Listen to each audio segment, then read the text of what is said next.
So if your job is to try to be the best basketball player you can be, right? To do that, you have to practice, you have to train, right? You want to train as much as you can, as often as you can. So if you get up at 10 in the morning, train at 11, right? 12, say 12, train at 12, train for 2 hours, 12 to 2. You have to let your body recover. So you eat, recover, whatever. You get back out, you train, start training again at 6. Train from 6 to 8, right? And now you go home, you shower, you eat dinner, you go to bed, you wake up, you do it again, right? Those are 2 sessions. Right? Now imagine you wake up at 3, you train at 4. You go 4 to 6, come home, breakfast, relax, blah, blah, blah. Now you're back at it again, 9 to 11, right? You relax, and now all of a sudden you're back at it again, 2 to 4, and now you're back at it again, 7 to 9. Look how much more training I have done by simply starting at 4, right? And so now you do that, and as the years go on, the separation that you have with your competitors and your peers just grows larger and larger and larger and larger and larger. And by year 5 or 6, doesn't matter what kind of work they do in the summer, they're never going to catch up because they're 5 years behind. Right? So it makes sense to get up and start your day early because you can get more work in. What I try to do is just try to be still and understand that things come and go, emotions come and go.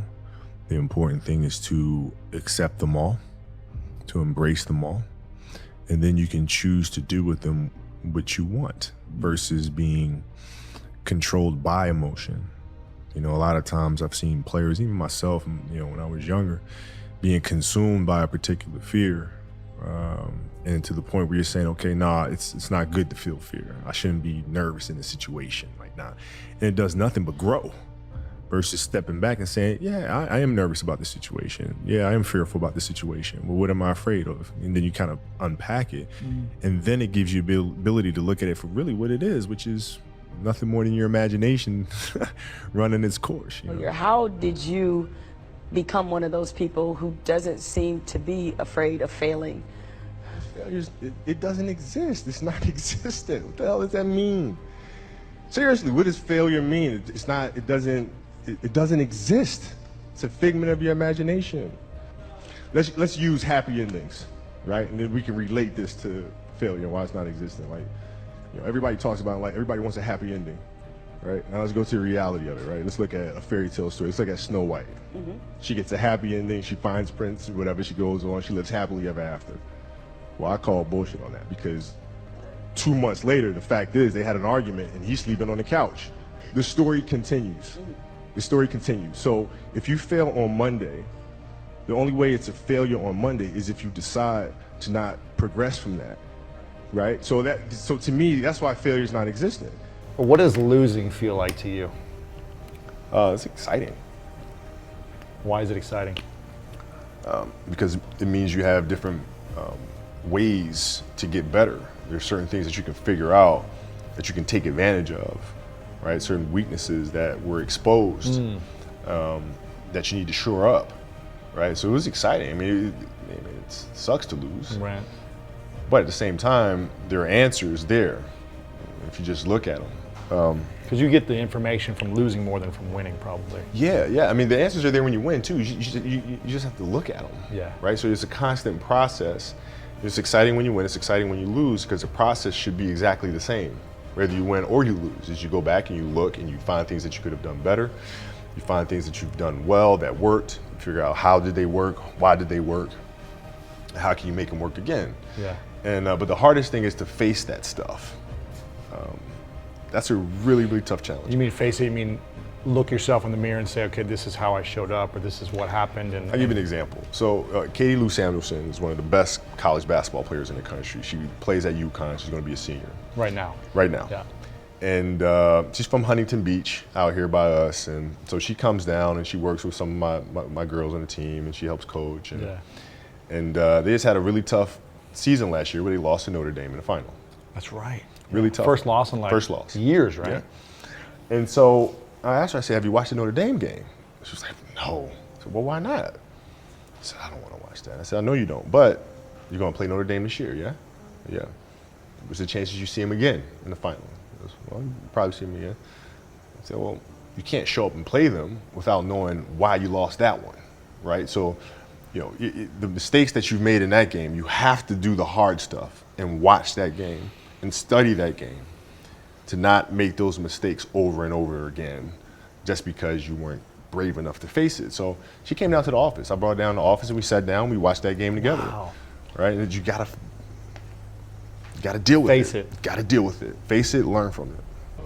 Right? You have situations that don't pan out the way you wish they did.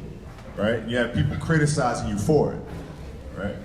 But when you have those failures, you tend to question yourself a lot. And I did that a lot too. I mean, I had my first game, my first year in the NBA in the playoffs, I went up, I was 18 years old, and I shot, I think it was 6, 7 air balls at the end of a game, right, in front of millions of people, right?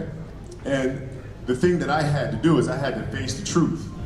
I wasn't strong enough. All right, that means I gotta get in the gym, I gotta train, I gotta work, I gotta do the things necessary, right? But what comes on top of that is the emotional distress that comes with that, right? And it's easy for us as people to kind of ignore the emotional side of it, especially when it comes to things that deal with negativity, things that deal with insecurity, things that deal with fear. It's very easy to take the fear and just push it down and try to act like it doesn't exist. And instead, what I did is I used it, I faced it. I accepted the fact that I was fearful in situations. I accepted the fact that I felt insecure in certain situations. And when you accept that and when you face that, now you own it, right? So now the fear doesn't have power over you, you have power over the fear. And I can use that as a motivating tool. It's like putting fuel in your car, putting fuel in your gas tank, right? Fear for me was a great motivator, as was suffering. When you go through that stuff, you can use it, you can channel it.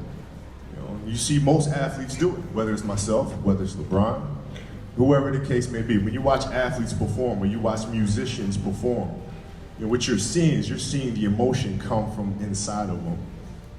All their fears and their pain and insecurity, they use art, right? Whether it's writing a song or painting an original masterpiece or hitting a home run or throwing a game-winning touchdown.